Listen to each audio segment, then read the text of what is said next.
kelompok 11 akan mempresentasikan tentang Islam di Vietnam dan Cina. Yang pertama, tradisi dan kebudayaan masyarakat Vietnam dan Cina. Vietnam, musik. Sepanjang sejarah, bangsa Vietnam paling banyak dipengaruhi oleh tradisi musik Cina di samping Mongolia, Korea, dan Jepang. Antara genre musik tradisional Vietnam ialah yang pertama, ada nanak. Ya, ini merupakan bentuk musik istana yang paling laris. Kemudian ada Chow pula yang merupakan sebentuk teater musikal yang umumnya berbaur satira. Kemudian ada lagi Sam atau Hat Sam yang merupakan sejenis musik rakyat Vietnam. Kemudian ada Quan Ho, yaitu nyanyi berselisih ganti, dan ini juga terkenal di seluruh Vietnam. Kemudian ada lagi yang namanya Hat Chow Pan atau Hat Pan yang digunakan untuk menyeru semangat dalam upacara keagamaan. Kemudian ada Nak dan Toch Chai Bian yang merupakan bentuk musik rakyat modern yang muncul pada tahun 1950-an. Kemudian ada Chatru yang merupakan musik rakyat populer, dan juga terdapat berbagai alat musik tradisional seperti dan bau, kecapi bertali satu, dan gau, rebab bertali dua, berbadan kelapa, dan juga dan nguyat, yaitu sitar dua tali berukir. Masuk pada pakaian. Áo Dai merupakan pakaian tradisional dari Vietnam yang memiliki sangat kaya akan sejarah dan makna. Misalnya baju ini dijahit dengan 5 bagian tubuh, di mana 4 bagian tubuh pokok bermakna ayah dan ibu pihak suami, dan 1 bagian tubuh tambahan untuk ayah dan ibu pihak istri, serta memiliki 5 kancing yang bermakna manusia, upacara, moral, pengetahuan, dan kepercayaan. Contoh lain pakaian Vietnam antaranya ada juga aututan, yaitu pakaian perempuan 4 bagian. Ada juga lagi disebut pakaian yem, yaitu baju dalam wanita. Ada juga aubaba, baju golongan kampung lelaki maupun perempuan. Kemudian ada juga augam, kain tunik broket formal untuk acara kerajaan. Kemudian lagi aude dan varian augam yang dipakai pengantin laki-laki. Okay. Masuk ke pernikahan. Di Vietnam terdapat 6 tahapan sebelum pernikahan, yaitu pertama Nap Tai, yaitu pengantin pria dan keluarganya akan mendatangi rumah dari pengantin wanita dan meminta restu dari keluarga wanita untuk menikahinya. Biasanya pengantin pria membawa daun dan buah pinang sebagai simbol ikatan pernikahan mereka yang tidak akan putus. Tahap kedua adalah Pandan, yaitu tahapan yang melibatkan pertemuan keluarga yang lebih formal dan dekat, di mana belum mendapat restu dari pihak keluarga wanita. Kemudian lanjut tahap ketiga, yaitu Nakcat. Ini adalah tahapan di mana keluarga pengantin pria mengungkapkan rencana pernikahan kepada keluarga pengantin wanita, sedangkan keluarga pengantin wanita akan memutuskan apakah akan menerima rencana pernikahan tersebut dan memberi restu kepada calon pengantin. Kemudian tahap keempat itu Tinki. Ini keluarga pengantin wanita memberitahukan kepada keputusan mereka apakah memberi restu atau tidak. Pemberitahuan ini bersifat formal dari keluarga pengantin wanita kepada keluarga pengantin pria. Kemudian masuk ke tahap kelima, yaitu Nakte, yaitu apabila pernikahan tersebut direstui oleh keluarga pengantin wanita. Pada tahap ini keluarga pengantin wanita akan memberitahukan apa saja yang dibutuhkan oleh pengantin wanita saat upacara pernikahan diadakan, dan menetapkan tanggal kapan keluarga pengantin pria akan membawakan hadiah.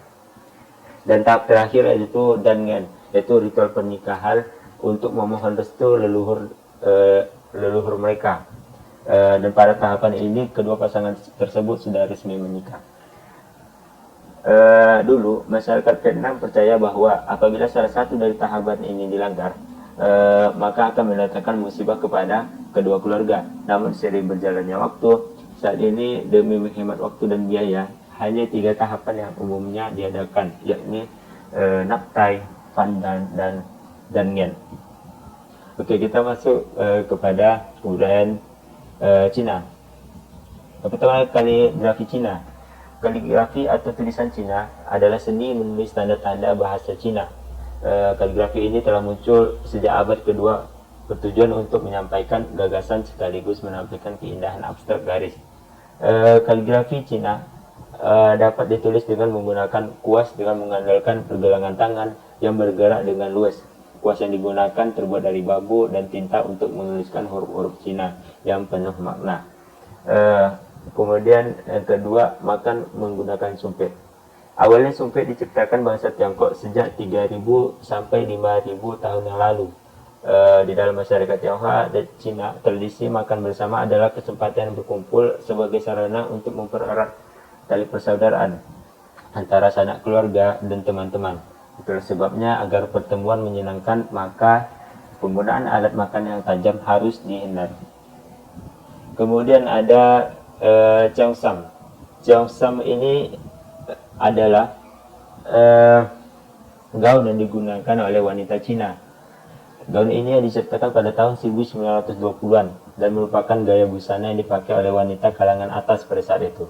Istilah Cheongsam yang berarti pakaian panjang yang terjemahkan ke dalam bahasa Inggris dari dialek provinsi Guangdong, Kanton di Tiongkok. Adapun daerah lainnya menyebut pakaian ini sebagai kipau. Kemudian ada lagi pakaian putih untuk berkabung.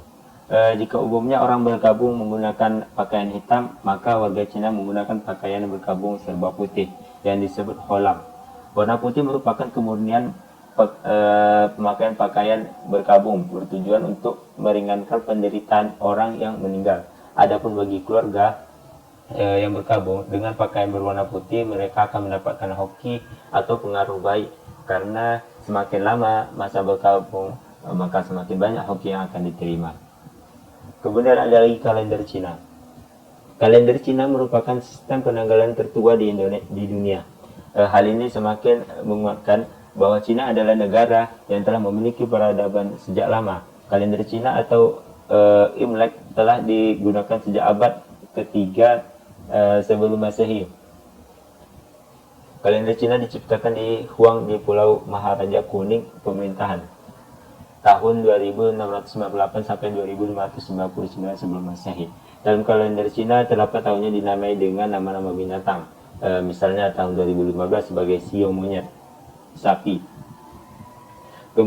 Kemudian ada kita masuk kepada sejarah masuk dan berkembangnya Islam di Vietnam dan Cina.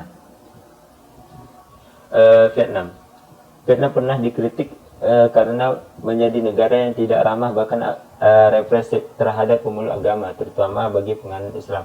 Padahal Vietnam termasuk negeri yang pertama di Asia yang bersentuhan dengan Islam. Disebutkan pada tahun 650, Khalifah Utsman bin Affan sudah mengirim utusan resmi yang pertama ke daerah Vietnam.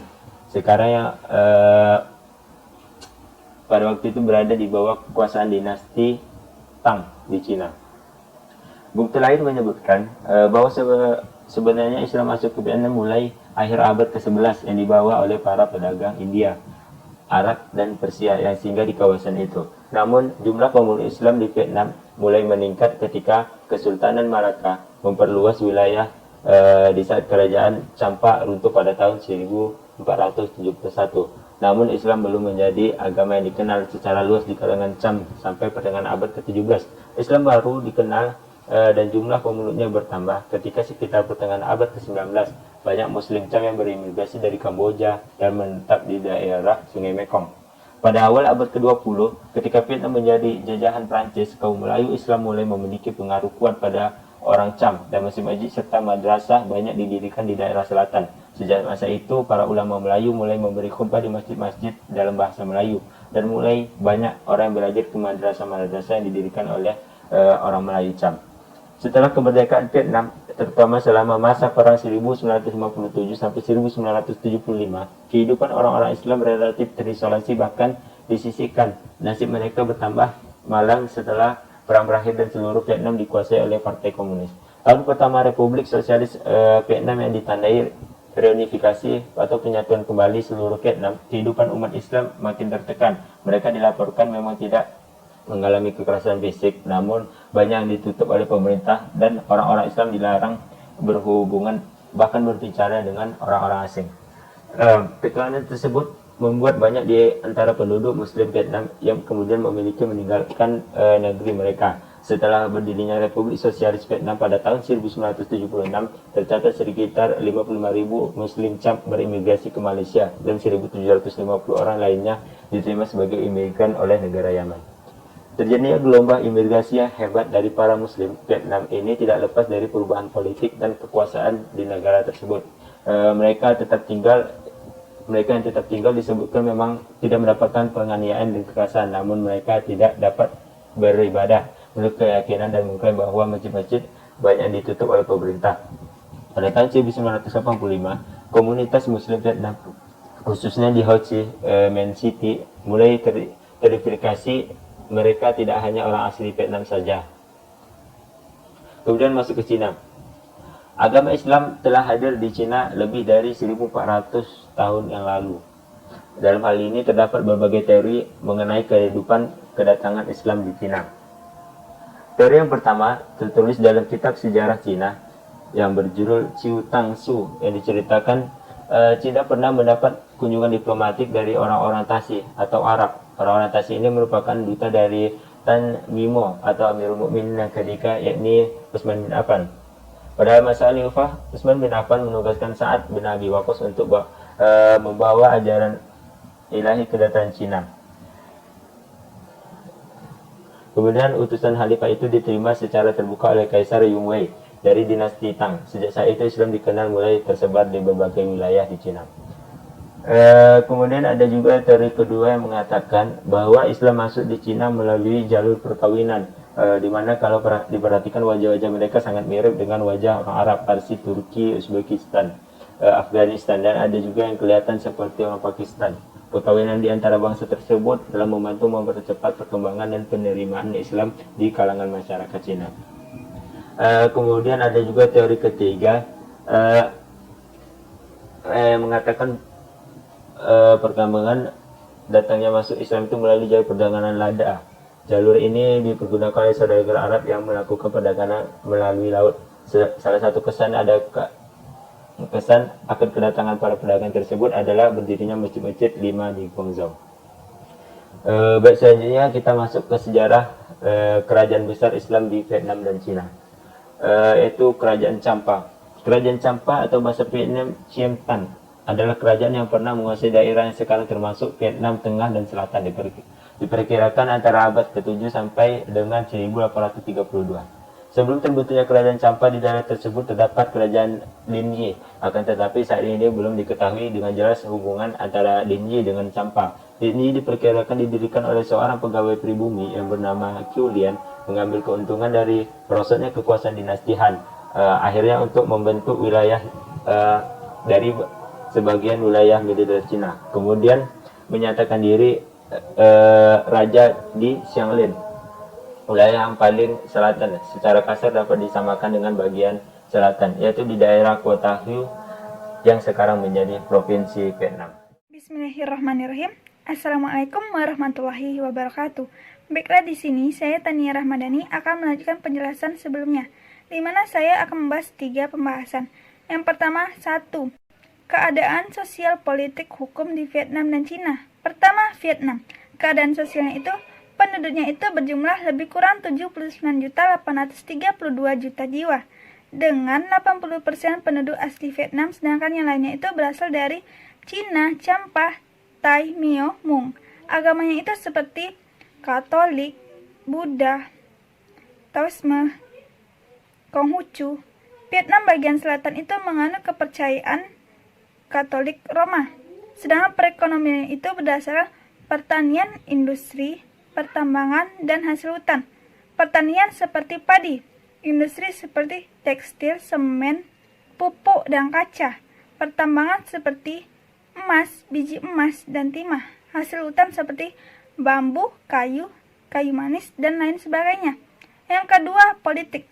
Satu-satunya partai yang ada di Vietnam itu adalah Partai Republik Sosialis Vietnam yang berpengaruh kuat terhadap politik dan pemerintahan Vietnam, di mana hanya organisasi yang bekerja samalah yang bisa ikut serta dan andil dalam pemilihan umum atau seperti politik dan pemerintahannya. Jika tidak bekerja sama, maka tidak bisa. Kemudian sistem hukumnya itu berdasarkan hukum komunis dan sipil Perancis. Yang kedua yaitu Cina, di mana keadaan sosialnya itu penduduknya berjumlah lebih kurang 1,3 juta jiwa, di mana mayoritasnya itu berasal dari suku bangsa Han, sedangkan yang lain itu berasal dari Mongol, Tiger, Uighur, dan lain sebagainya. Agamanya sama seperti Vietnam, yaitu terdapat Buddha, Konghucu, dan Taoisme. Juga terdapat sebagian Islam. Kemudian perekonomian itu berdasarkan pertanian, industri, pertambangan. Industri ini seperti tekstil, otomotif. Kemudian pertambangannya itu seperti minyak bumi, batu bara, merkuri, mangan, dan lain sebagainya. Kemudian politik. RRC ini merupakan suatu negara komunis sejak abad 20. Sedangkan hukumnya itu berdasarkan hukum sosialis Tiongkok yang merupakan rezim dari Tiongkok. Kemudian yang pembahasan kedua yaitu problematika Islam di Vietnam dan di Cina. Pertama, Vietnam. Sulit dapat pekerjaan. Memang berdasarkan konstitusional, Vietnam itu membebaskan untuk beribadah dan mendapatkan pekerjaan. Namun, tidak ada orang Islam yang bekerja sebagai tentara atau polisi. Kemudian penduduk Cham itu hanya sedikit sebagai ASN, serta lulusan dari pesantren dan perguruan tinggi yang berasal dari Timur Tengah itu sulit untuk mendapatkan pekerjaan, sehingga banyak dari mereka itu yang bekerja di Malaysia. Kemudian di Cina, kita sering mendengar berita bahwa Muslim di Xinjiang di Cina itu sering ditindas. Berdasarkan informasi yang kami dapatkan dari jurnal, yang narasumbernya itu Abdul Rakib mengatakan bahwa konflik ini berasal dari gerakan ekstremis internasional yang anti agama dan anti masyarakat, di mana mereka berbuat kericuan, perpecahan, sehingga ya gini sering terjadi penindasan. Kemudian dia juga tidak menampik bahwa anak-anak dari penduduk Muslim Xinjiang yang bersekolah di sekolah umum ini belum boleh diizinkan untuk beribadah.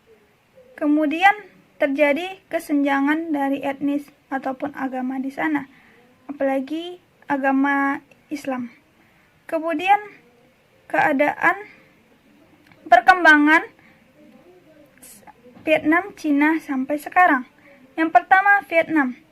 Menurut produk domestik bruto atau PDB, bahwa Vietnam ini sudah masuk dalam kuartal 3 pada tahun 2020 sebesar 2,92 yang naik setiap tahunnya itu 0,39%. Dan Vietnam ini merupakan suatu perekonomian terbaik di Asia, merupakan salah satu yang dimana banyak negara-negara yang sudah masuk dalam jurang resensi.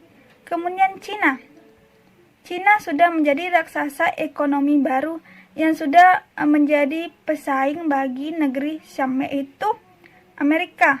Sehingga banyak para ekonom mengatakan bahwa perekonomian di Cina ini sulit ditiru dan sulit dikalahkan. Sekian dari penjelasan saya. Apabila ada kesalahan saya minta maaf. Kemudian akan dilanjutkan oleh Saudari Viola. Assalamualaikum warahmatullahi wabarakatuh. Di sini saya akan melanjutkan penjelasan dari Tania Rahmadani. Selanjutnya adalah materi sistem pemerintahan Vietnam dan Cina. Yang A, sistem pemerintahan di Vietnam. Vietnam adalah sebuah negara yang terletak di Asia Tenggara, tepatnya di kawasan semenanjung Indochina. Negara yang memiliki nama lengkap Republik Sosialis Vietnam ini merupakan negara komunis yang hanya mengakui satu partai, yaitu Partai Komunis. Kepala Negara Republik Sosialis Vietnam adalah Presiden, juga merupakan panglima tertinggi militer Vietnam, sedangkan kepala pemerintahannya adalah seorang Perdana Menteri yang ditunjuk oleh Presiden atas persetujuan Majelis Nasional Vietnam. Ibu kota Vietnam adalah Hanoi. Adapun Majelis Nasional Vietnam adalah pemegang hak legislatif di negara tersebut, terdiri atas 498 anggota yang mempunyai tugas sebagai pembuat undang-undang. Majelis ini memiliki posisi yang lebih tinggi daripada lembaga eksekutif dan yudikatif. Seluruh anggota kabinet berasal dari Majelis Nasional. Mahkamah Agung Rakyat memiliki kewenangan hukum tertinggi di Vietnam, juga bertanggung jawab kepada Majelis Nasional. Di bawah Mahkamah Agung Rakyat adalah Pengadilan Kota Madhya Provinsi dan Pengadilan Daerah Vietnam. Semua orang-orang pemerintah Vietnam secara besar dikontrol oleh Partai Komunis. Yang B. Sistem pemerintahan di Cina. Cina dengan nama lengkap Republik Rakyat Cina merupakan negara terbesar di daratan Asia yang masih bertahan dengan sistem komunis. Sistem politik di Cina menganut sistem pemerintahan komunis. Partai Komunis merupakan satu-satunya partai yang berkuasa dan mempunyai kekuasaan dalam penyelenggaraan pemerintah negara Cina. Adapun pokok-pokok sistem pemerintahan di Cina, yaitu yang A. Bentuk negara adalah kesatuan yang terdiri atas 23 provinsi. Yang B. Bentuk pemerintahan adalah republik dengan sistem demokrasi komunis. Yang C. Kepala negara adalah presiden, sedangkan kepala pemerintahannya adalah Perdana Menteri. Yang D. Menggunakan sistem unicameral. Yang E. Lembaga negara tertinggi adalah Kongres Rakyat Nasional yang bertindak sebagai badan legislatif. Yang F. Kekuasaan yudikatif terdiri atas Supreme People Courts, Local People Courts, dan Special People Courts. Kekuasaan yudikatif dijalankan secara bertingkat oleh Pengadilan Rakyat di bawah pimpinan Mahkamah Agung Cina. Yang terakhir adalah konsep toleransi di Vietnam dan Cina. Yang A. Konsep toleransi di Vietnam. Konstitusi Vietnam secara resmi memberikan kebebasan beragama. Dalam praktiknya, pemerintah memberlakukan serangkaian undang-undang yang membatasi praktik keagamaan seperti persyaratan pendaftaran, papan kontrol, dan pengawasan. Semua kelompok agama harus meminta persetujuan dan mendaftar ke pemerintah. Menurut laporan tahun 2020 oleh Human Rights Watch, kegiatan keagamaan yang dilarang adalah kegiatan yang dianggap bertentangan dengan gagasan sewenang-wenang tentang kepentingan nasional, ketertiban umum, atau persatuan nasional. Namun, hukum harus terus diterapkan secara tidak merata, dengan beberapa wilayah pemerintah daerah mengambil pendekatan yang lebih santai dan toleran daripada yang lain. Ordonansi baru tentang agama dan keyakinan yang mulai berlaku pada November 2004 berfungsi sebagai dokumen utama yang mengatur praktik keagamaan. Ini menegaskan kembali hak warga negara atas kebebasan berkeyakinan, kebebasan beragama, dan kebebasan untuk tidak menganut suatu agama. Bahwa pelanggaran terhadap kebebasan ini dilarang, namun ia menyarankan bahwa penyalahgunaan kebebasan berkeyakinan untuk beragama, untuk merusak perdamaian, kemerdekaan, dan persatuan negara adalah ilegal, dan memperingatkan bahwa kegiatan keagamaan harus dihentikan jika berdampak negatif terhadap tradisi budaya bangsa. Pemerintah secara resmi mengakui organisasi agama Buddha, Katolik, Protestan, Hoa-Hoa, Chaui, dan Muslim. Semua aktivitas pesta tahunan dari banyak agama seperti Hari Natal, Hari Waisak dari umat Buddhis, dan serentetan pesta dari agama-agama yang berlangsung secara khidmat dengan partisipasi dari ratusan penganutnya. Yang B. Sistem prinsip toleransi di Cina. Cina selama ini dianggap negara komunis paling kuat di dunia, akan tetapi di balik itu semua ada kehidupan harmonis terutama dalam beragama. Padahal ideologi negara tidak bisa serta-merta meniadakan agama dalam kehidupan sosial bangsanya. Meski dalam praktiknya, tentu saja warga tidak seleluasa menjalankan peribadatan seperti halnya di negara demokrasi. Namun, setidaknya keberadaan masjid, gereja, dan vihara di negeri tirai bambu itu cukuplah menjadi bukti bahwa masih ada tanda-tanda kehidupan beragama di negara komunis tersebut. Konstitusi Republik Rakyat Cina menyatakan bahwa rakyatnya menikmati kebebasan beragama dan melarang diskriminasi berdasarkan keagamaan, serta melarang organ negara, organisasi publik, atau individu mengharuskan atau melarang orang-orang untuk menganut agama tertentu. Pemerintah Cina sangat menghormati kebebasan beragama di wilayah teritorialnya dan berkomitmen melindungi hubungan kemitraan pertukaran budaya akademisi baik dengan orang asing maupun organisasi keagamaan di Cina. Namun, undang-undang di Cina melarang organisasi asing memerintahkan non-pemerintahan melakukan aktivitas ilegal seperti mencari dukungan atau sponsor di negeri tirai bambu. Cina juga menentang keras semua bentuk ekstremisme yang ditampakkan melalui ujaran atau hasutan kebencian, diskriminasi, dan bentuk pelanggaran lain dengan cara menyalahgunakan prinsip-prinsip beragama.